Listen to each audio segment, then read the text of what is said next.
Hello everyone, and I'm live, and this is going to be one of my authors chats of the week, and I'm just going to wait a moment or two and let the invites go out so I can invite my weekly guest this time. And we'll be talking about books, writing, publishing, and everything in between, and we'll be getting rolling in just a little bit of time. And right now I have been in the works of trying to get my head in gear and prepare, because toward the end of this month, actually the very end of this month, over a Labor Day weekend in the US, that's when I will be at Dragon Con, and I just got my schedule in, so I'm really excited.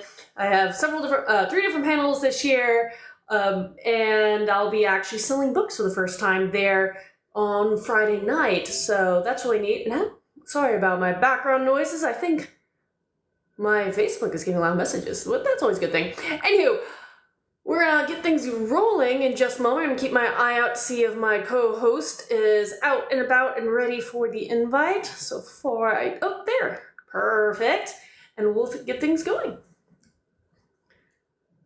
Let's see, accept. Hello. Hello. How are you? How you doing? Fantastic. Hold on, let me get my headphones on so I don't get any bleed into your microphone. Perfect. I like your background. How you doing? I'm good. Oh, thank you. I am doing well, and thank you for joining me this evening. I always love talking with authors on here, and I know we've chatted before, through media and everything, but it's always nice to see a friendly face early on in the week. Absolutely. Yeah, and I know I apologize. I'm terrible with social media, so the messages back and forth are always just a mess. It's okay. I mean, everybody has their strength and weakness, and I've realized my weakness when it comes to social media is Discord, because I was just mentioning right before you jumped on that at the end of the month I'll be participating in Dragon Con in the Atlanta area, and one of the, what they call them, tracks is essentially social media and tech.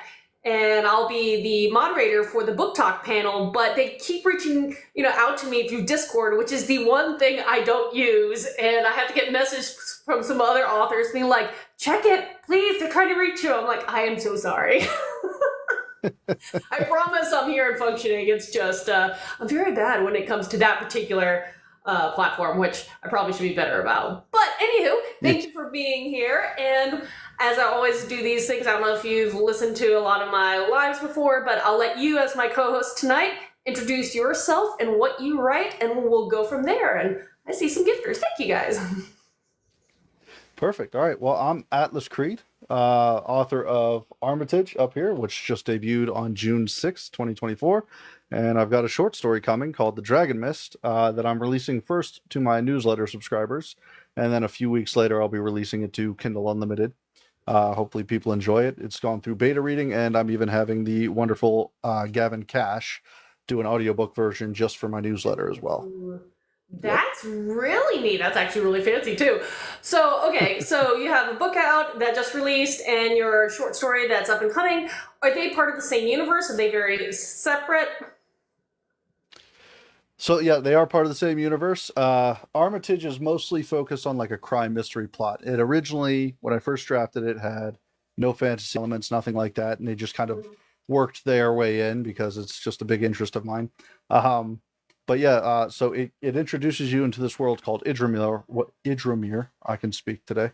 That's essentially this alternate realm to our own. And this book, The Dragon Mist, takes place entirely in Idramir several centuries earlier to kind of lead into the events of book 2, which I'm working on right now, which will take a lot more place in Idramir and following the events of kind of what gets hinted at in the short story.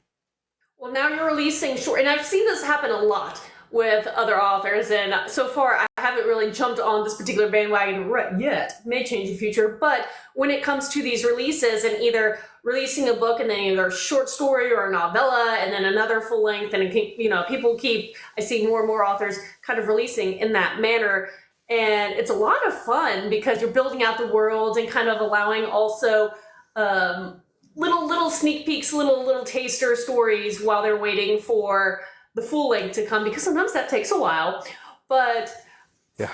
for you, are you going to ever have in the future some kind of reading order now that it's not just book, full length? You at least have one short story. I don't know if you're going to plan to do any others, but are you going to ever have a reading order saying, here's chronological, or here's my preferred as an author, or whatever you want? Absolutely. I plan on doing something that gives like the reading order, which I prefer, and another one that's chronological. But I am also trying to write the stories. Like book two is technically going to be like its own book one in the trilogy of the fantasy series. I want to make my stories, capable to be read separately. You get enough of the information that there's still some mystery, some intrigue, but if you read it all together, it just kind of puts it together. But at the same time, you don't, at least for book one, the short story, and book two, you don't have to read any of the others. Book two will then follow with the trilogy that would probably be best to read together. Good to know. Good to know. And it is exciting talking to authors who are series writers every time I get that chance, because it's amazing how far-sighted we can be when you're planning out a series. And so it sounds like you're trying to do a trilogy going forward. Do you ever think it might expand beyond that, or you think you're rock solid, it's going to be 3 books and maybe a few of these shorter little works tucked in there? I want to keep it as a trilogy. I've always wanted to write a trilogy, but this world is very lore dense. Anybody that's read the book Armitage will probably tell you that even just a little glimpse you get at the fantasy elements is jam packed. So I don't know how I'm going to condense it all, but I definitely do want to keep it as just a trilogy with book one being like book 0.5 essentially. I love that. And you mentioned earlier that because you didn't originally think that fantasy was going to end up coming into your story, and then it has, and obviously now it's heavily lore, at least you have the chance to build out your pretty in-depth lore you're building or working on. Yeah. What were some of your inspirations? Like, what were some of these inspirational books that influenced your love of fantasy fiction? And then what were some of the books that you enjoyed this kind of little more, some of your other elements of your story? So I've always been a big Stephen King fan. He's Dean Koontz as well, but Stephen King is one of the ones that I read the heaviest, and the Dark Tower series, and just kind of how he used that as a nexus to kind of connect all his other little books into, at least in hint or in passing. I kind of wanted to do something like that. So that's essentially what I'm doing here is everything will kind of connect in some way, shape, or form. But lately, before I started writing this one, and especially now that I'm writing the second one, Brent Weeks is an author that I stumbled upon a couple of years ago, and I'm reading through his Black Prism, or I guess it's called the Lightbringer series.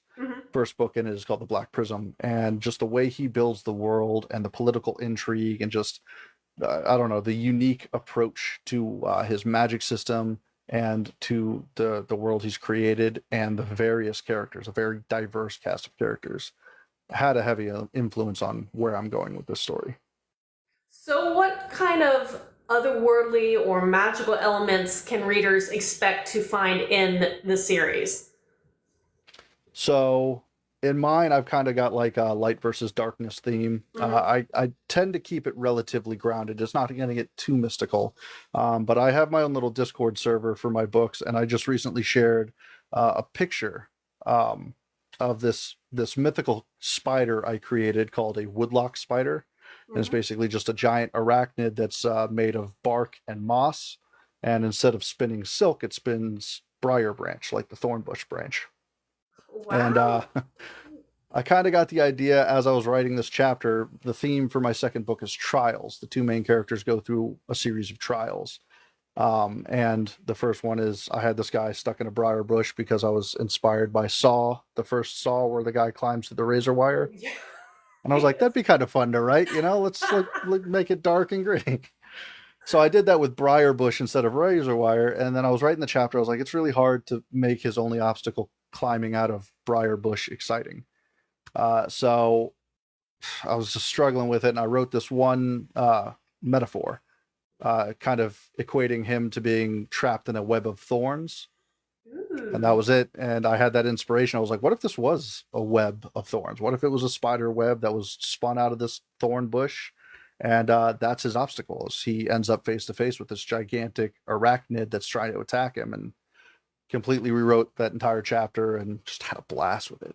That's amazing. I love that when that inspiration just clicks and things fit together all of a sudden. You're like, this was always meant to be. I didn't know it was meant to be, but it was meant to be. I love those moments. I had one recently because I'm working on a duology, and it's going to be this a dark retelling of a myth.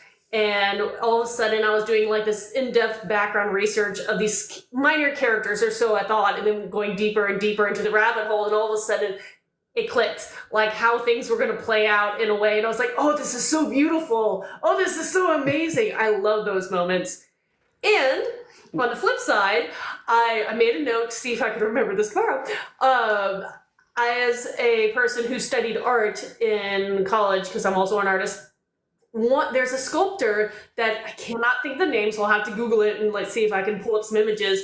But the sculptor is known for these giant, enormous spider structures, and they look like living wooden spiders crawling through, wherever this sculptor like puts one of these giant figures. And I'm like, okay, I have to try to figure out so I can send you one of these images for maybe future inspirations for your spider creatures, because I was like, oh, that's really neat.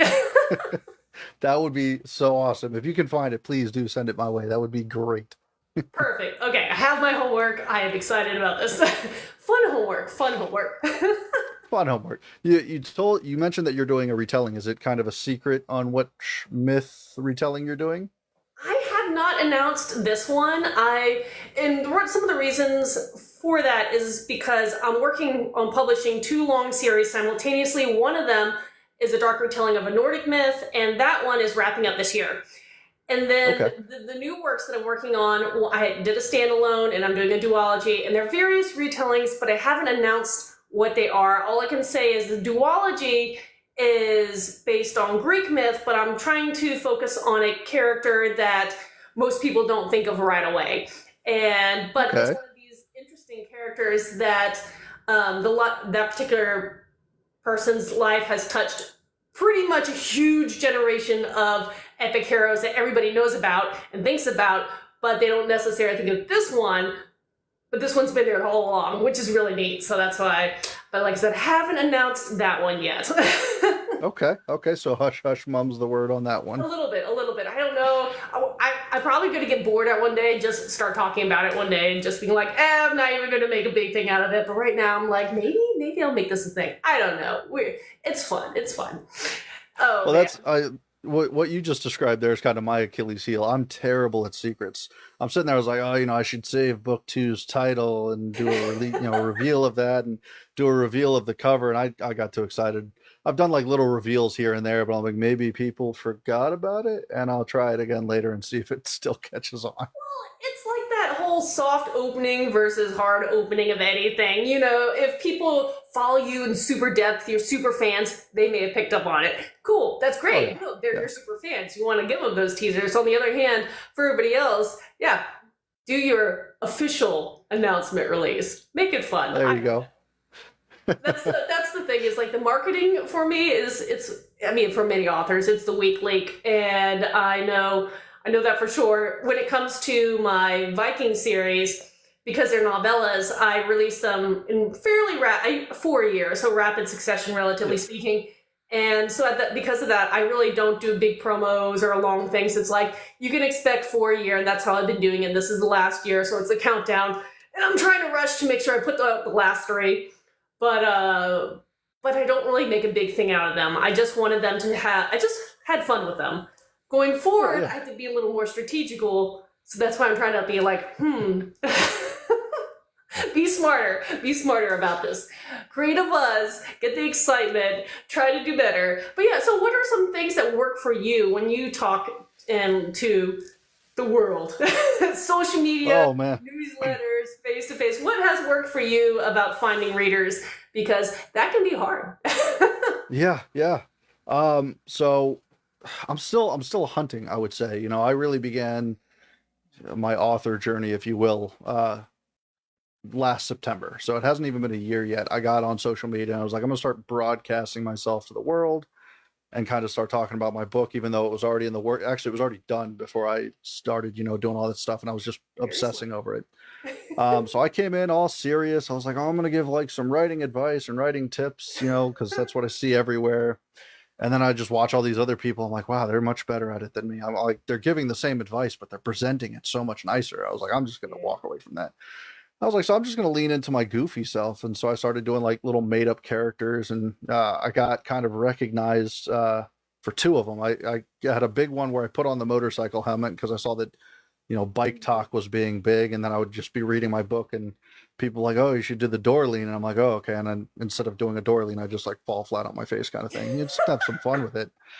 And then I created the character Gerald, who kind of had that, goofy kind of side. And I did this one video where I just had a coffee mug and, just woke up in the morning and I was kind of, pretending to stand in front of my doorway and not put my birthday suit, and just kind of had some fun with it. So I made a few videos with him. I've got a couple more planned.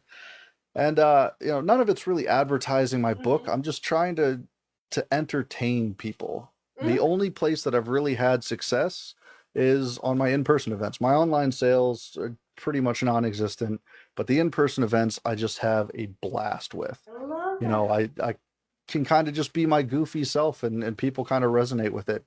Uh, Not to ramble on because I have a tendency to do that, but the Oh no! last one I was Hey, at this was is this is this is just to hang out and chat, and I won't get to any questions that are posted in there. I promise.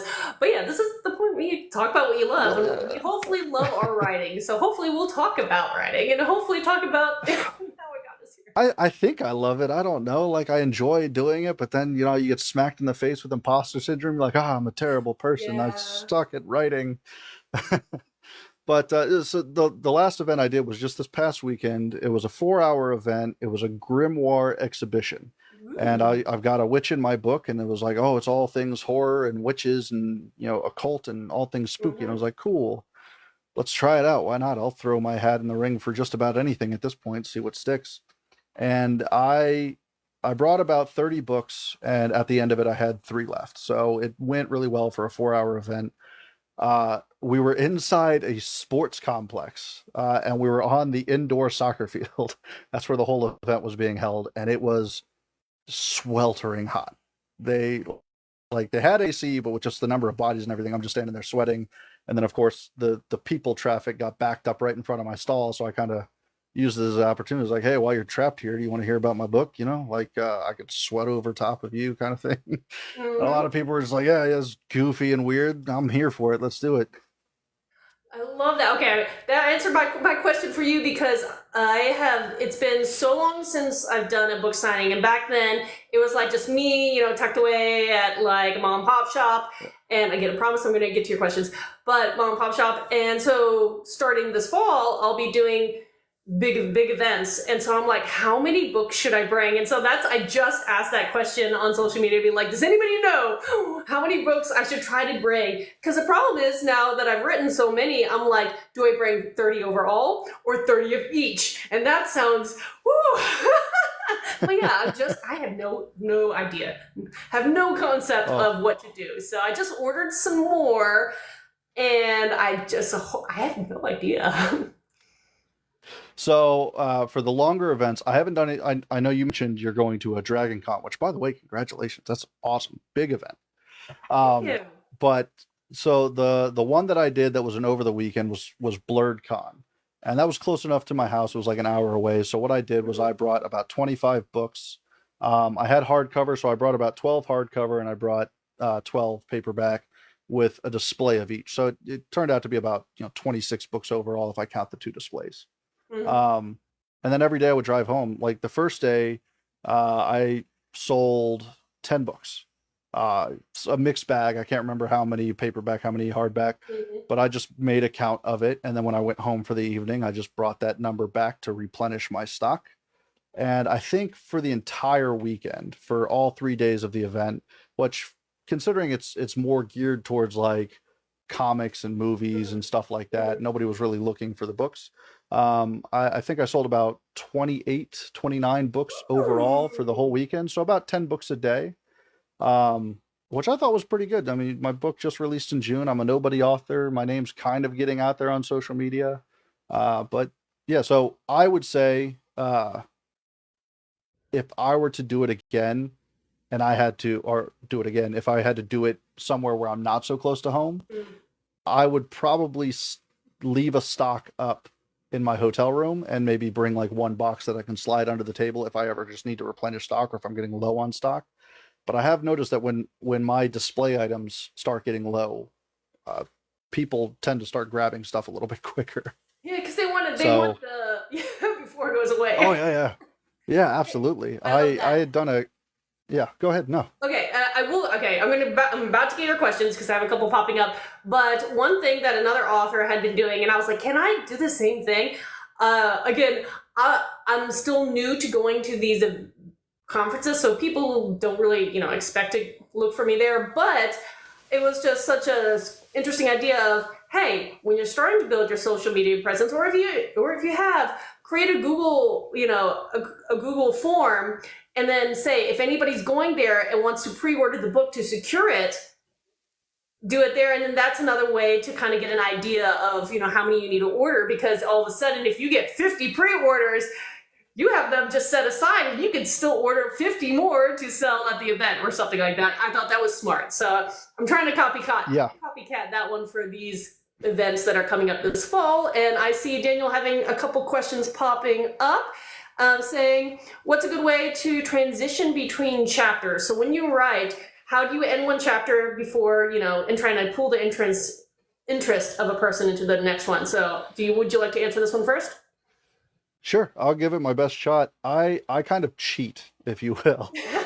So both of my books, the Dragon Myth short story has no chapters.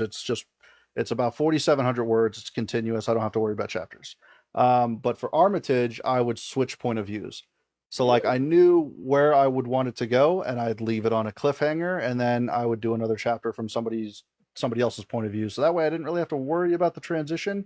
There was kind of that buffer. So by the time you got to the next chapter, you were just kind of like, oh, I kind of remember. I remember I wanted to know what's happening next, but there really didn't need to be a transition. But I would say, honestly, go with your gut feeling. Usually your gut feeling's right more often than not.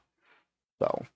And also, I think depends on the genre you're writing, because that can dictate, how you do it. I am a second world fantasy person. I'm definitely towards the epic side, and because of that, and I love ending on cliffhangers.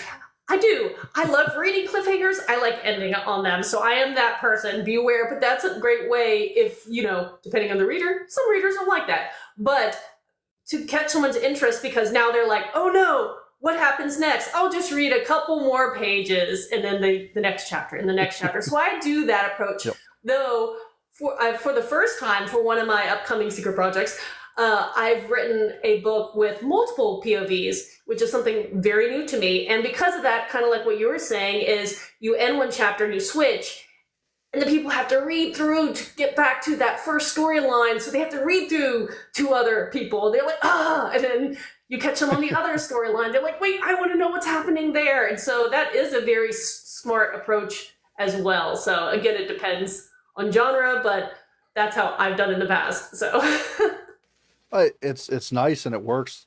I kind of see it in two different ways. Everybody talks about the opening hook of your book. Like you want that opening sentence, that opening paragraph to kind of give an idea of what the reader's getting into. But at the same time, you want a hook at the end of your chapter and a hook at the beginning of the next chapter. That's you're just kind of like the hooked cane that they use for comedians. You're just dragging them stage to stage and keeping them there. Exactly. And I know after writing a number of works that it doesn't happen every time. I will try, and then there's just that one chapter that's just, it needs to end. It just needs to end. Right, exactly. So I can move on to the next sequence. And it doesn't have as powerful ending, but I have kind of developed, that ability of, again, hook them. Like you said, hook them, continue them forward. And another question was asked was, how long do you believe a chapter should be, in your opinion? So I actually had this discussion. I actually posed the question on Threads not too long ago. Um, I I'm kind of split on it, and again, I think I agree with your statement that it really depends on genre and your writing style. Mm-hmm. I I lean towards shorter chapters. I go shorter paragraphs, shorter chapters, and I do so just because I feel like it kind of lulls the reader into a sense of security. Like they're like, oh hey, I've got time for one more chapter. They're short, and then next thing you know, they're 5 or 6 chapters deep, and they're like, what have I done? Mm-hmm. But also on top of that, if the reader does want a break, they want a breather, a chapter is a good place to start. They're like, hey, like I'm going to save this chapter for the next spot. So if we're going off word counts, because I feel like authors go off word counts, I usually keep my chapters around 1,500 to 2,500 words. Mm-hmm. If I really want to drive the action, like the prologue in my second book or chapter 1 in my second book is under 1,000. It's like 990 words. Mm-hmm. And every now and then I'll toss in a longer one. I think the longest one I have in Armitage is just under or just over 4,000 words, which for many authors, like that's not long at all. Yep. So yeah. And how I have done it is again, it's actually going to change going forward. I'm playing with new strategies, but my original 2 full-length novel series, if that makes sense, they do have slightly longer chapters, and I know I'm not supposed to, but I'm a page count person. It really should be more, because that's more accurate. We could go into that talk later, but I'm a page count person, so the way I structure my pages, I know I want to aim between 5, usually towards the 6th page is the sweet spot, maybe, roll to 7, hopefully not 8. But when you restructure them in the format of printing, they're fairly decently sizable. And for my novellas, I kept them down to 4 pages. So, and they were pretty consistent around 4 pages. Going forward for my new full lengths, I'm trying to aim to keep them, again, kind of like you said, a little quicker paced and speed-wise of the chapter, so I'm trying to keep them to the 4-page marker, which I think is around 2,200 to 2,500 words, more or less. But that's how I kind of structure them. But that's a good question, because there are authors that will have huge chapters, and then there are those that like flip a page and it's like it's done. And I'm like, are they really chapters? Or thoughts? I've read a few books, and I know it's popular where like the chapter will go and then there'll be like that scene break art, and then they'll switch POVs, and then they'll do another scene break art, and then switch POVs back, and I'm like that's nice, yeah, but also what was your thought process on making that a scene break instead of a different chapter, especially since you're splitting POVs? Like, why didn't you just make it another chapter instead of doing a scene break? And I'd be curious to talk to some of those authors just to kind of get inside their mind and figure out what made the decision. Sorry, my ring light's dying, and I was like, wow, it's fading, and I lifted the string, and I was like, wow, blinded by 1,000 suns. Sorry about that. I was Oh, you're good. I just got blinded there. But, okay, that lost my train of thought. I did see another question pop up, and it was asking, saying that this may be a difficult one to answer, but how do you like to, or recommend, or like, I'm assuming, I'm putting some words in there to flesh it out, to end the story. I'm also a wordy questioner, so. But how do you like to end a story? So I'm a little bit old-fashioned, right? So Armitage, even though there's a lot of lore that I'm getting into with the rest of the series, I close the primary point, the crime mystery aspect of it. I close it, and I kind of end it on a happy ending, where it's like, it could continue, but it would also be perfectly fine if it stopped right here. You've got that happy ending. Sure, there's some lingering questions, but I mean, I feel like that's kind of life too. Your story is never really truly complete. You just end it on the happier moments, I love that. So I'm a little bit more old-fashioned in that regard. I like to break people's hearts. I knew it. I will also understand 2 of my series at the moment are on the dark fantasy side of things. So my first book I ever wrote, Asara's Claws, was written, and it does have a feel of a standalone. And that was because it originally was supposed to be one, but when I was finishing it up, I realized there were 3 more books in that series, and so the others do lead into each other and kind of more again, those cliffhanger style endings to try to actually keep people interested, keep people waiting until I'm able to publish the next one. And happy endings. People end in happy endings. That's so fat. Wow. No, my I know, younger right? YA series does end on the slightly happier notes, but I also try to leave enough things open so the story is going to continue in another way. I try to wrap up whatever the main arc is, but again, keep the interest, the subtleties of the background villains and all that kind of stuff going. But for my darker stuff, I do strongly, heavily lean in cliffhangers, and because I'm darker, I might, instead of give you the happy-go-lucky thing, I might take away a character permanently. Are you one of those like last line of the book, like right there at the last line of the book, oh, and then the blade plunged into his chest, and then you're like, oh. Something like that. Okay. Maybe not as dramatic yet, but something like that. Okay, there you go. It's definitely going to keep people hooked. They'll be like, like the TV show concept of, ending the season, and people are like, oh, when's season 2? I got to wait a whole year. What are you talking about? That's the thing. But I actually do like those. Again, when I watch, I want to be hooked. I don't want to forget that there's another season coming because everything felt complete. And that was just that's just the way I like to watch, maybe highly dramatized fantasy or sci-fi or even a horror, but except when horror, usually they wrap it up pretty well. Yeah. Yeah, you get that with horror, you get that with crime mysteries, thrillers. They usually tend to wrap stuff up, or you get the Inception ending, or like the Pet Sematary ending. Like, is it really over? Yep, nah, exactly. Exactly.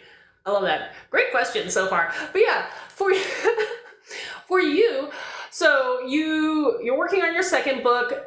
Do you have a predicted goal of when you want to release it? I know that changes for indie authors all the time. I'm so panicked when people are like, when are you releasing? Unless I 100% know, I usually like,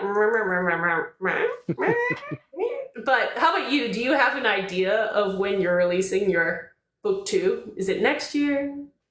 I wanted to release it. So I released this book early June of this year. I wanted to release the other one early June of next year. May happen, it may not. I'm a pretty slow writer. I kind of obsess over details, read back through my chapters quite a bit. It helps in making sure everything's continuous and consistent. It also helps me bury nuance as I'm going along, because now I'm going back to chapter 4 with the knowledge of what's going on in chapter 20, and I can kind of like, ooh, here's a good place to hint something. So I write really slowly, but I've also found that since my first book has come out and all the marketing and all that stuff, my original goal, considering I started writing both books in September, one of 2023, this one of 2024, I had expected to be done by now because I'd finished the other book by June of 2023, sorry. I got the dates mixed up. Started September 2022, finished by June 2023, started this previous one of September 2023, and I like just finishing Act 1 of a predicted 100,000 words. I'm 30,000 words into it, and I want to hit about 100,000 words. So I'd like to say next year, but yeah, as my kids are getting older, as the marketing is cutting in, as the events are cutting in, I think it'll probably be a little bit longer than that. So. And I don't blame you. That's the thing about once you start doing the marketing advertising side of it, it does take time. It takes a lot of time sometimes. And I like to try to figure out any trick that I can to try to work smarter, not harder. And so I'll repurpose videos in different platforms and have a little cycle system that I follow and stuff like that, which does help me, cut some of that down. But even still, it takes a long time. And I'm still young enough, a baby author enough, where I really want to try to answer and respond to everybody's comment. Hopefully, I'm gonna, blow up and be awesome, but that means at some point I won't be able to do that. Oh yeah. But that also takes time. So, away from writing. Oh yeah. Yeah, but it's nice. That's one of the things that kind of re-inspires me. Before I did this event this past weekend, I was You know, like I was writing on a little bit on my vacation, and I was kind of getting depressed, and I was like, getting that imposter syndrome. But then I went to the event, so started talking about my book and seeing people's eyes light up at just, you know, as I talked about it, they're like, oh, that sounds super interesting, and they're just so excited for it. And it kind of reinvigorated my passion. I'm like, man, now I want to go write again. I want to get this book out here for these people. I want them to be able to read the next part as quickly as possible. But I made a deal with myself that I'm not going to compromise the quality of the next book under whatever time constraint I give myself. No, it's So good. part of the self-publishing is I get that freedom of timeline. So hopefully not make them wait too long, but also hopefully give them something that's worth the wait, you know? And when you start developing that nice readership that really loves your work, yes, they're going to be, the impatient ones, but the people who really love your work, they want to be there. And so they would rather you have an amazing book, maybe not 15 years down the road, but they will wait with you for a little while, more so than some people think. On the other hand, it's always nice to be able to turn out books quickly, but don't compromise the quality in order to try to, we're not competing against the other author. We're competing against ourselves in the sense of trying to be better than what we were yesterday. And that's at least if you do, if you do want to compete with an author as far as timeline, you always got George R.R. Martin. That's an easy competition right there. It's like, I wrote a book once a decade. I'm doing pretty good. There you go. And a question came in saying, what manner do I go about the structure and setting, time, location, etc.? So I'm trying to figure exactly like the approach to that one, but when it comes to structuring, I guess if you're talking about structuring a book, I'll be honest, I know there are a lot of books on craft out there, and some people swear by, and I'm sure they work very fine. I've never really worried about that. I feel like I've read enough books and maybe binged enough shows and all that stuff that the idea of the flow of the arcs and subplots kind of just makes sense. And yes, for a young author, you do have to kind of figure that out, but I never tried to do like the 5-act structure or the 7-act structure some of these other authors will talk about. And again, I'm sure they work. I just haven't done that myself. How about you?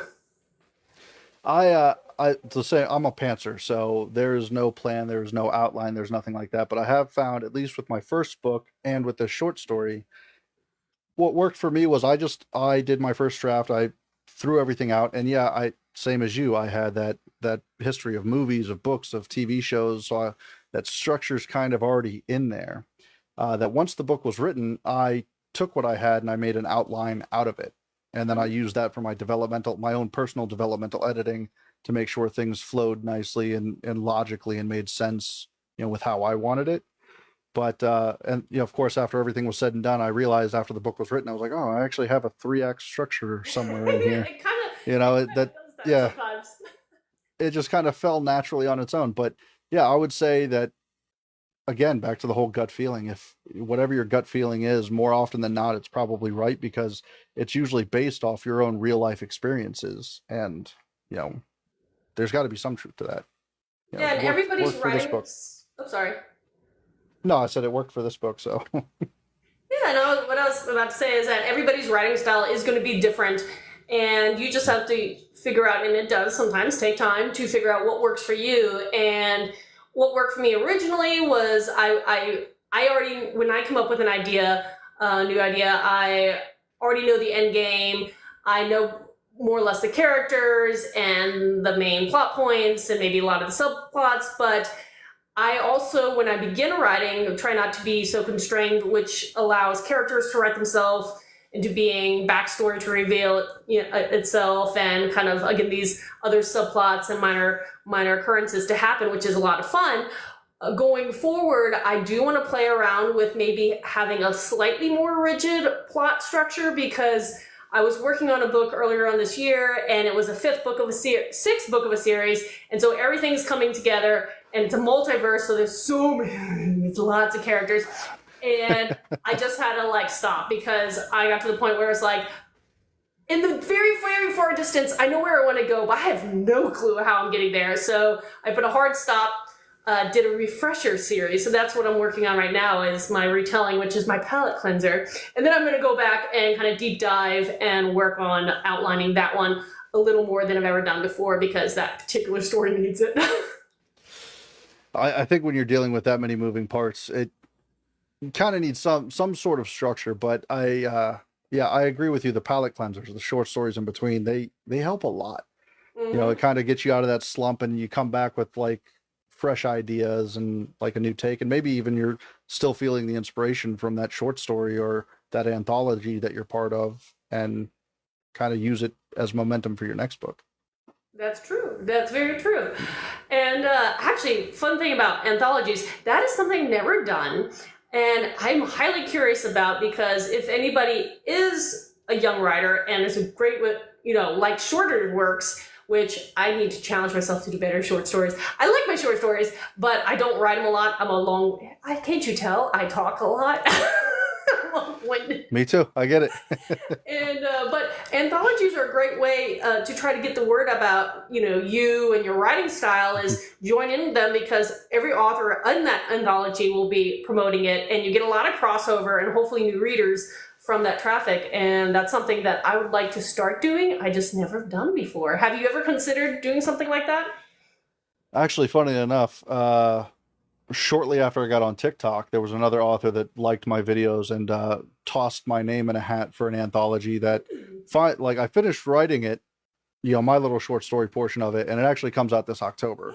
I'm waiting for the final dates before I pitch on it, but the theme of it was kind of like the last day or last 24 hours, and that could be before somebody passed away or before their life changed forever, or whatever the concept was. And I really liked it, and I wrote my little I kind of tried my hand at the sci-fi side of things for that. Please tell me there are 24 authors in this 24-hour. I think there are. No, I think it's 20. We had originally aimed for 24, but I think a few of them pulled out. But we're down to like 20 authors now. But if you want to do an anthology, I was actually just thinking about this. I would love to do another anthology. So let's throw our minds together and find some other authors and put together an anthology. I'm all about it. I will admit, I don't want to be the one responsible for gathering everything and bundling it together. Yep. That for me is not where I would.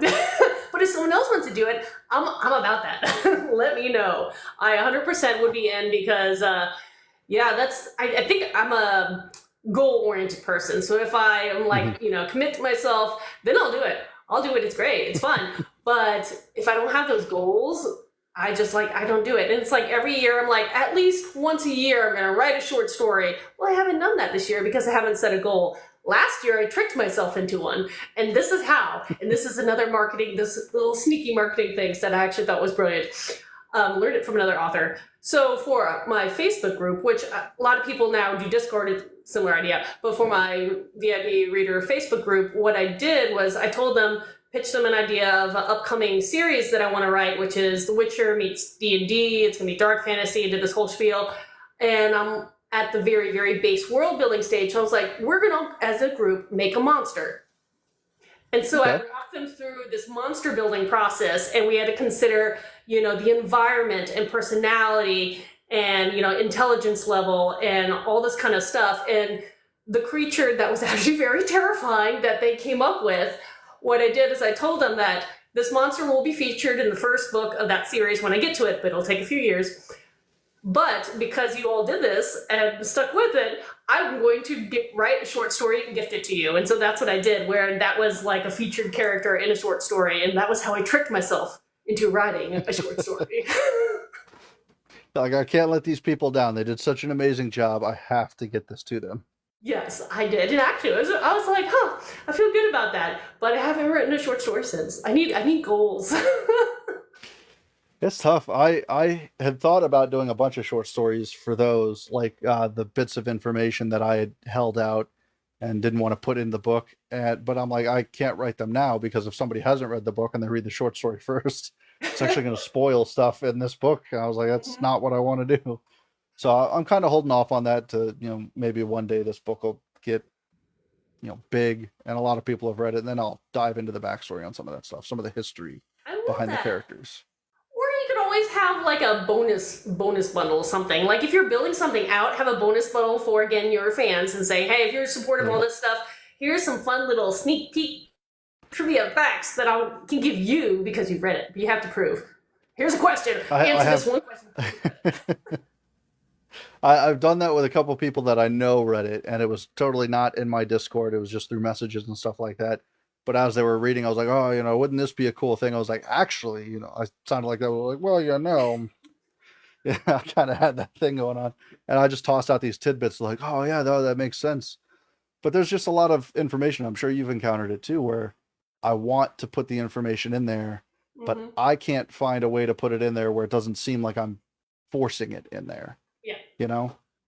Well, the story, and I thought this was like, I never read the whole series. Let me first preface this, but there was a first book of a series. I don't remember the series name, but the first book was Inkheart, and this came out actually was really popular. Yeah. Early 2000s. It became a movie at one point. Yep. But in the book, it was this really cool concept about how authors know so much more about their world and characters than they ever put in their books. And so one of the proofs, because the concept of Inkheart was there is a character that could read out book characters, and this book character came face to face with his author. And he was like, prove to me that you're my author, kind of thing. Prove to me that my reality is not a real reality. And then the author starts spewing things that only the author would know. And the character was like, life was shaken to his very core. Yeah. But it was that concept was like, there are a lot of things that only authors know that they never put in their books. But I did see this question I'm getting back to, was asking, how do we feel about the Oxford comma? Oh, I'm a supporter of the Oxford comma. For me, it just depends on my editor. If my editor likes it, great. If my editor doesn't, great. That's not going to bug me either way. The one thing I get yelled at all the time was, if I'm writing for an American audience predominantly, since I'm an American, I have to stop writing British English. Yeah. So I came across that. My primary narrator for my audiobook, which his name's right up here, my fingers disappeared, but Aaron Smith. I didn't think about this until the audiobook was coming out, but I would write words, and my editor was like, no, that's the English spelling, you need the American spelling. And I'm like, oh, okay. But then when he was going through it, he would use the British pronunciation versus the American English pronunciation. Mm-hmm. And I'm like, no, for this word, use the American English pronunciation. He goes, okay. He's like, what about these other words? I was like, no, I like those pronounced like the British way. Just this one, I just want it pronounced the English way. Absolutely. Yeah, I found out that I guess growing up, I read enough British literature and fantasy and fiction that I didn't realize that I write that way, grammatically speaking. And forever, I will never know the appropriate American way versus the British way of spelling the color gray, because I flip them all the time. I will never figure that out, and I was an art major. I cannot do this color. It's going to drive me crazy till the day I don't exist. But I can't do it. But yeah, I have one of my audiobook narrators. He's British, and we were just doing that to approve this book that hopefully we'll be releasing in a couple weeks. And we were going through, and I'm like approving it because I'm like, British English, that's fine, it's fine, as long as someone can understand it. But then there was one word he said, and I was like, no. And I called up, and I had to like do a voice message, and I was like, to explain it, I have to like pronounce it so you hear the difference. And he called me up, and he was like, that was my error. We only say it one way. I don't know why. I mispronounced this word and made up something, and I was like, okay, we're on the same page. I think I had that too. There were two words that stood out to me. Those were the ones that I made him change. Everything else I was like, no, please keep it. But one of them was a sentence. There was a buoy of hope that she wanted to swim for, and he came through. And I guess the British pronunciation is not buoy, but boy. And I'm like, oh, I don't know if I can get past that one. And then the other one was I was talking about a heavy wind blowing trees, and the trees were giving obeisance, like, bowing in obeisance to the wind. And he said obeisance. And I heard it and I was like, that makes more sense because it's like obey. But I don't like that. I like obeisance. That sounds better. And he was like, you sure? I was like, yeah, that was the one word that he was like, okay, if I have to, I'll do it that way. But yeah, those were the two words that kind of stood out to me. And I was like, I just can't wrap my head around the other pronunciation because I'm so used to hearing it this way. Okay, Yeah. here's one from an earlier book. Same narrator again, British. So in the U.S., when you have a geyser shoot up of water, it's called a geyser. Yeah. In Britain, it's pronounced geezer. Okay, and I had to explain what an American would visualize is this geezer, this old man shooting up in the sky in the scene. I was like, we have to change this. We have to change this because all the American listeners are going to be like, who shot up in the sky? What is happening? They're like, where'd this guy come from? What happened?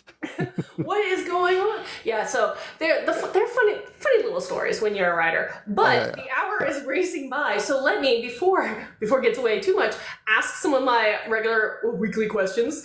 Where can people get your book? So is it wide? Is it Zana only? Do you sell directly? Like, where can people get your book? And soon to be more books. Oh, yeah. So I tinkered with this. Originally, my ebook was wide, but I recently shrunk my ebook back down to Kindle Unlimited. So my ebook is available on KU if you want it, and only available on Amazon. The paperback and hardcover, which I just released the hardcover, is wide. So you can get those anywhere. Audiobook, same thing. Wide, you can get it anywhere. I also have, if you really want to support me and you're okay with it, I have direct purchases, which is I'm trying out the Ingram Sparks e-commerce. Ooh, interesting. So yeah, get rid of the middleman. There's no Amazon. There's no Barnes & Noble. There's no percentage for them. It was just be print on demand through Ingram Spark, and I get to keep a little bit more of the royalties to hopefully further my books. The Dragon Mist, though, will start, I'm hoping next week, only available to my newsletter. So if you want to subscribe, go to my website, subscribe. But later on, it will become a KU book and only on KU. Nice, perfect, and that also moved into perfectly. The next part was where outside of Book Talk can people find and follow you, and as I say, maybe a little sketchily, and politely stalk you. Now, where can people find and follow you? So social media, you mentioned you have a newsletter and a website, but where else can people pop in? Oh, I tried my hand at everything. I'm on Facebook. I'm on X. I'm on Instagram. I primarily use Instagram and TikTok. I'm trying to get more prominent on Threads. And everything I share on Instagram, they've got the auto share to Facebook. So you can follow me there too. You'll get all the same stuff. But yeah, pretty much TikTok and Instagram are where I'm active. And then the other sites that it posts to are just kind of collateral damage from like the linking of accounts. Understandable. Excuse me. Yep, Understandable. Yep. I get that all the time. And you did mention you also have a Discord group. Is that one open for anybody, or is it for select readers to join? Like, how does that work for you? Because I actually don't have a Discord group. I originally started it for a place for my audiobook narrators because I had 4 of them, for them to all collaborate and talk and whatever. And it turned out not to be super beneficial because their schedules didn't line up, so they all worked independently. But I recently modified it and opened it up. The link is on my website. It's open invitation. I do have it locked down. So if you haven't read the first book, you're not going to get spoilers. I'll just, if you've read it, I'll assign you a role, and then that way you can get into the book discussion, just to kind of protect any curious eyes if they want to, try and spoil it. But yeah, you can pop on my Discord where I post there every now and then. My newsletter is pretty infrequent. I usually do once or twice a month. When I'm feeling it, but yeah. Infrequent. I do once a month unless there is a super special release or something. That's, I think, frequent. I don't know. Everybody has their cup of tea. How that works. I've been much more frequent. Before my book released and I started it, I think I posted like once every other month, once a quarter. And then when my book released, I started posting more regularly. And the reason I post more regularly, if this is any incentive, is with every one of my newsletters, except for the one coming up with my short story in it, I share a Spotify code for a free audiobook. Ooh. So like a little bit of intrigue to join my newsletter. I love that. That's cool. Very smart. Now, let me Thank ask you. you, as well as anybody else who is currently listening in, is there any topic that you guys wanted to cover that we didn't cover, or any questions that you had that we haven't answered yet so far? So, and this goes for you, Atlas, as well. Let's see. I've got a question on my side from Mandy is when do you plan on having book 2 out? And I know we just talked about that one. I don't know. I'm hoping for next year. My goal is for next year, but I'm a slow writer and there's a lot always on my plate. So I don't want to compromise the quality for the release date, but I'll just stick with right now, hopefully next year. If you're at all curious, in my Discord, I do share snippets of the story. I love that. And Pebble says, how about for my birthday? Well, you never know. Depending on the birthday, it might line up. It could. Yeah, she says it's in November. I'll try my best, Pebbles. I'll do my best. And I have a question. Is there a good way to go about, I'm assuming it's getting an editor for your first draft versus, or editing. I don't know which way you are trying to word that one, but how did you find do you work with the editor? How did you go about finding one? And how's that process going? Oh, okay. This is a good segue. I'm going to try not to take up too much time, but I'm going to boast about my other endeavor, if you will. I actually found my editor through a Facebook group. I sampled 17 editors, and there were a lot that I liked. One that stood out to me, and that's the one I went with. But in going through that process, and of course being bombarded with hybrid publishers when I first kind of made my appearance known as being an author, I decided I stood up Indie Author Connect, which is a website, and on there I have editors, cover designers, marketers, audiobook narrators. They all apply. I interview them and I vet them to make sure they're not scamming people and that they're doing genuine and quality work. And then after their application's done, like editors, I get a sample edit from them and I discuss with them a little bit as part of that process. Cover designers, I make sure they're not using AI, or if they do use AI, because some authors are okay with it, that they're transparent about it and offer an option to not use AI at all if the author requests it. So yeah, it's indieauthorconnect.com. We also have a Discord. Service providers are in there. A bunch of authors are in there. That's probably where I'm going to post my anthology idea. But IAX for short. You might see me post about IAX, but that stands for Indie Author Connect. Okay, I'm glad you asked that question, Daniel, and because I was fortunate at one point to have 2 authors. I got to the point where I was writing multiple books simultaneously or series simultaneously, had 2 authors, one of which has retired and the other one's heading toward the retirement as well. And now I'm at that point of, oh no, I have to do this all over again. Where do I even begin? Because everything's changed so dramatically since, gosh, I don't remember when I got mine, 2014, 2015. Oh no. It's been so long. I highly recommend it. There's some phenomenal editors on there. I have more applications. I fell behind. I've got like 17 editors that I've got to interview now. But editors are the popular one, and there's no commission from me. Once you find them on my portal, it's direct contact to them. And so yeah, it's all just between you and them after that. Their contract, their rates, everything. I don't step in the middle. Unless you find it's offensive, you should do something like what are the like some of the platforms like Buy Me a Coffee and link that on there, because if anybody wants to tip you for your effort for doing this, then they can, but there's obviously no need to. But some people are probably very appreciative that someone's putting this together, that you never know, you might get a couple tips. I put a donate tab on there. If people want to donate, they can. It'll donate straight to my Square.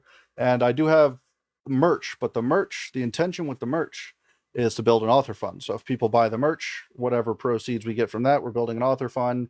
And then once we get enough, our plan is to put out a Google form for people who need like an editing service or need to purchase a cover designer, and then we'll go through the applications and select at random, and then we'll pay for that editor. The only caveat to that is the author funds, you'd have to use an editor from Indie Author Connect or cover designer from Indie Author Connect, so on and so forth, to kind of give it back.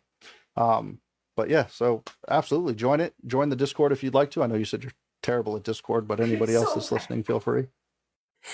I need Hop to be on better. in. I know it's just there's so many minutes in a day, and Anywho, and yes, to answer, okay, I think you got the answer, Daniel, but yeah, indieauthorconnect.com. So Yep. I made my notes. I got a couple questions on here too. I'm gonna read through them because they all seem like they're consistent. It's do I plan to have a second audiobook, and am I going to use the same cast? And who was my favorite character from book one?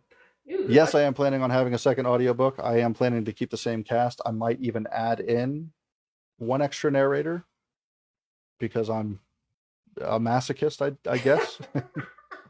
And as for a favorite character from book one is my character Raja. She's in it. She's my witch. She's in it for one chapter, but in that chapter makes a hell of an impact. I love that. I'm going to also make note right now that you are one of the authors that has multiple narrators. Sorry. For audio, because I have a standalone book, and if I decide to publish it indie, which most likely I will, querying processes, I'm so old, I don't want to do it again. But because it's my first one that has multiple POVs, it would be really neat to have multiple narrators. And I had a voice cast for one of my books, but unfortunately that also petered out. So I'm just like making notes so I can maybe message you in the backside, be like, how does this work when you're putting things together in the behind the scenes? Because yeah, that's all new to me. Oh yeah. Yeah, so I'm a big audiobook fan. Audiobooks are how I got all of my reading done. You know, because like I didn't have time to sit down and read a book in order to have the interest when I graduated high school. So audiobooks are what got me into it. So when I got into this one, I wanted full cast. So Aaron Smith is my steady narrator. He does all of the narration as well as a few voices. I felt like that kind of glues it together really well. Mm-hmm. And then I've got Ori Nash, Brandon Francis, and Elise Hoffman to do other voices of the characters. And I liked it that way because they're all so animated. They just brought this life to the characters. Like they actually acted it out. And while I love audiobook narrators like Simon Vance and Frank Mueller, who just have that presence, a lot of the times they don't really like hit the acting that well. And these guys nailed it. Pebbles, yes, Brandon's going to be on it if he wants to. And yes, Mandy, Raja will be in more of book two, but still probably that minimal presence. I want her to kind of, so quick tidbit on that. That's not in book one, but will be in book two. I put Raja in. She's a clairvoyant witch. She's actually based on the Norn or the Sisters of Fate if you're going Greek mythology. So you'll meet her sisters in book two as well. Ooh, I love it. And again, being a mythology buff as I am, I love any references to myths, be it Norn's fates and all the, even the, oh gosh, now I can't even think of, see it now, I'm drawing a blank, the witches also from Greek myth. There's the other set of three, but the three ladies. Yeah, there you go. Absolutely. This one's an interesting twist because I mentioned in book one that Raja's been outcast. So it's the Norn, the three sisters, but they've kind of crumbling from the inside, you know, which cripples their power a little bit. That is so neat. I love that. Okay, I have one other question that popped in was, have either of us ever thought about writing a book with another person, as in co-authoring, or even a series co-authoring with another person? I have not done, obviously I've not done so yet. It's something that I'm curious about, but I also know that I'm inherently a control freak. So it would be, if I ever did that, I would have to feel pretty confident that whoever I'm working with and I could get along, as well as could bump heads a lot and still be friends. Because I'm a control freak, and giving up so much of the storytelling to someone else might be very hard for me. So I don't know. I have not considered that one yet. How about you, Alice? Yeah. I've thought about it, and I'm the same as you. Like, I feel like if I had an idea that I got really married to, and they're like, yeah, but that doesn't work with the direction I had in mind, I could easily see that being like, all right, well, we had a good run. Let's just turn this into two separate books with the same kind of concept. I could see it going that way. But yeah, if I found somebody that I had a good working relationship with, and we had very similar interests, maybe we could make it work. But also, maybe I'm being overly optimistic about that. Here, I raise you one. It ends up becoming a choose your own story because you talk about the game plan, and then anytime you have a bump in the road, you're like, okay, we're going to split. And you're going to then write your splits, and then both of you talk about the next stage, and you both come up with 2 ideas and split, and it becomes I a love choose your own that. story. And then it doesn't matter if you guys don't get along, you just continue to like spiderweb further and further. Oh, you could almost turn that could be its own anthology right there. And every time you branch, then you start writing with another author. And then when you branch, then you get 5 or 6 authors that all kind of connect and then branch into their own stories, and you get 5 or 6 different endings. Oh man, that would That'd be, be fun. there you go. I don't know. I love spinning out ideas. There is some wild ones, but there's my wild idea of the day. Anybody's welcome to it. If you do use it, please let me know. I will be happy to read it. That I might actually be interested in participating because, again, Right, just for the fun of it. I have my wild idea that I've tossed out. I'm gonna ante up on your wild idea. I really thought about, with one of my books, writing 5 or 6 different endings, but then saying that there's 7. Saying, hey, I published 5 different endings, but there's actually only 4 or something like that. And just watch people lose their mind trying to find the 5th alternate ending. And then a decade or 2 later, I just be like, oh yeah, no, that was really only 4. I just said 5. it's so mean. I love that. I think that's a level of mean that I feel like I could do. Oh yeah, 100%. If nothing else, it's good marketing. It's great marketing. I love that.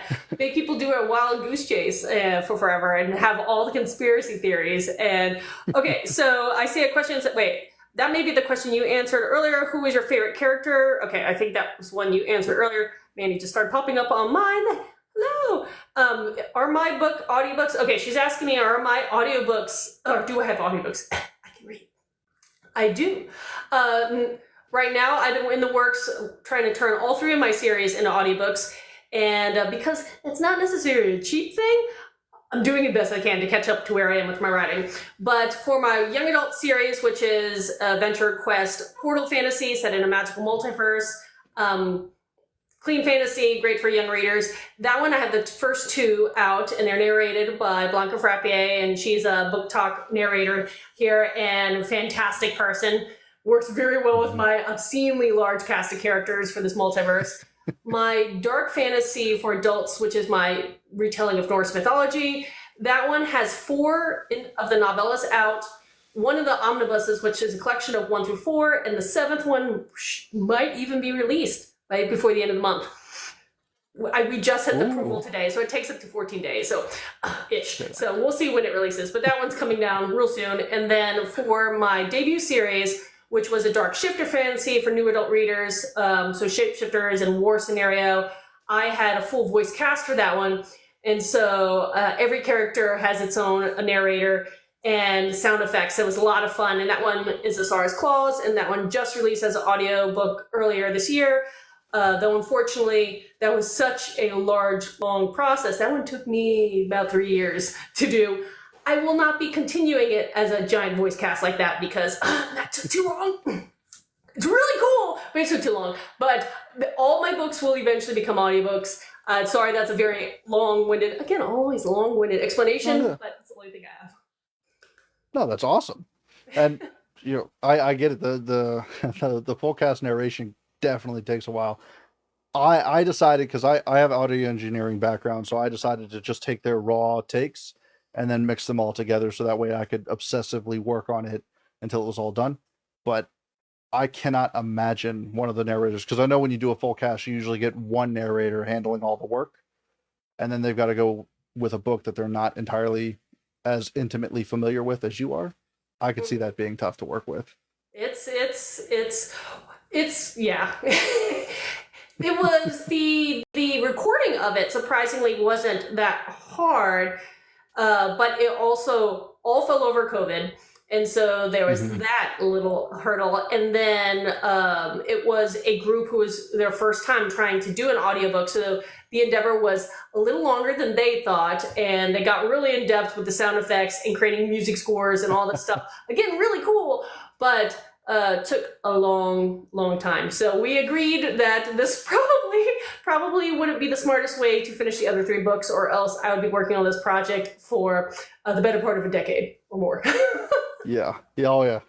But Unfortunately, imagine how cool it would be at the end of that decade with all 3 of them, with all the nice effects and sound effects. That'd be awesome. it would be. It would be. Maybe, who knows, in the future. I don't know. If I want to give people what they want, but time is a thing, and money's a thing too. Oh, yeah. Yeah. Yeah. Oh, yeah. Well, if everybody else has any other questions, let me know now. And if not, thank you so much for hanging out this evening and talking books, because I love doing Yeah, that. absolutely. If ever you want to do this again, especially, when you release book 2 down the line, or even before then, promotion stuff and hanging out, just because Oh, yeah, absolutely. I love throwing random ideas at people and seeing how they take. Well, I'm going to extend the offer to you. If you ever want me to interview you, whenever you got a book release or anything, I am more than happy to. Hey. Like to repay the favor. Anytime. I love to talk about my work, and yeah, for the rest of this year, I'm only doing the miniature releases of my final 3 novellas of that series. But towards the beginning of next year, when I bundle that last group into the final omnibus, it would be kind of cool to, talk about it now that I'll have a second completed series. And I kind of want to do a special edition book cover for that release. So maybe. Yeah. That'll be fun. Well, there you go. I always love it. I love the special edition book covers. Those things. I went and did one of my own for my dust jacket, or my hardcover with a dust jacket. Underneath this beautiful image is a charcoal sketch character art of my main bad guy, if you will. Ooh, yeah. I love that. That is fantastic. So cool. And for everybody who's been listening tonight, thank you so much for coming out and hanging out with us. I love an engaging group, because there are some times where people are watching and I know they're listening and absorbing the information, but I feel like sometimes it takes a little effort for people to get comfortable being like, yes, you can join in the chat. It's fine. We don't bite. Yeah, come on, talk to us. And speaking of which, I did get one more question, which was, what was the hardest part of your book, (S) to write? Actually, I'll let you start that one. Which book? Oh my, hardest part of a book to write. I don't know. There's the twofold answer. One is the emotional hard scenes when I have a character that I didn't want to unalive and they do, and I know it's coming, and then when that scene hits, that one's an emotional one, because it's like, I don't want to write this, but I must write this for the story, because the story tells me so. But I am not happy right now, and now I need a pint of chocolate ice cream, and those can be a hard. Also, wrapping up a series can be hard. I've done that once, and I'm about to do that the second time, and that one's a hard one too, for different reasons. One's to make sure all the storylines have been completed and tied together, but it's also, again, saying goodbye to characters that have been with you for years. Oh yeah, yeah. And then in that case, you get the Lord of the Rings ending, where you get like 25 different endings just to tie up all the storylines. Yeah, well, he had a lot of characters in that one too, and they all go separate ways. Versus trying to keep them together in one little pod for all eternity. Just make them all happy. It was like, okay, I know where you guys all are, but let's just bring you together for one family reunion, if you will. Yes, wrap it up right there. But how about you? So for me, I kind of cheated on this one. My original intention so I knew that, like I said, in my book, I have themes. I knew that there was going to be that kind of cathartic event with my main character where she taps into this kind of unknown power that lies deep within her. And originally there was a whole evil monologue with the main villain that she encounters, and they actually chop off her leg, very Texas Chainsaw Massacre style. And it was very brutal. And I was like, wow, that was, one, emotionally challenging to write, because I got very graphic with the scene. And two, I had zero foresight afterwards, because I had all these things. I was like, how is she going to do that without a leg? And then there became the whole problem. I was like, I don't know where I'm going to take this. I don't know how that's going to go. And that, again, was before all of the fantasy stuff was involved. And this was intended to be just a novel on its own. So I was like, it's near the end of the book. Maybe I can get away with that. I ended up stripping it out entirely. And that's why I say I cheated. And I changed her moment and made it equally as graphic, made it equally as comfortable, as uncomfortable. It's the one scene in my book that earned what I consider the reason that I put the content warnings on the book. So, yeah. I gotcha. Yeah. Hey, I mean, so sometimes even if your overall story is not that dark or gore or whatever, sometimes you need one of those moments in there to tell the story you want to tell, and at that point, it's can be triggering. Can be also very hard to read, to get through. You get somebody reading it, you're like, oh, this is... I had one of the reviews say, the book overall is pretty mild-mannered, but there's one scene in it, and I'm like, yeah, I know, I'm sorry. I'm sorry, you're welcome. It had happened, I don't know. They kind of catch you by surprise. Yep. Hey, that could be a marketing thing. My friend Jason Duro has a character that did something like that, and he always has these videos of him, reading the book, and then when readers reach page blah blah blah blah, or when readers get to chapter, oh my gosh, stuff like that. It could be a marketing thing. I don't know. Oh, absolutely. Yeah, that's a good point. I'm running low on content ideas, so maybe that'll be one of them. There you go. Another one to throw out there. Again, full of ideas. I have too many ideas and never use probably most of them. Yeah. Anywho, I need to wrap up. I hear my dog pacing, and it probably means he needs to go outside. So thank you everybody again for coming out. And again, Alice, if you ever want to do one of these, we'll keep in touch behind the scenes and talk more. And I will definitely be checking out indieauthorconnect.com, because that's falling right into the line of timelines of what I need to be doing. Finding a new editor. Oh, hopefully it works out. Let me know. Perfect. And thanks for everybody, and good night, guys. Thanks. Good talking with you. Nice talking with you.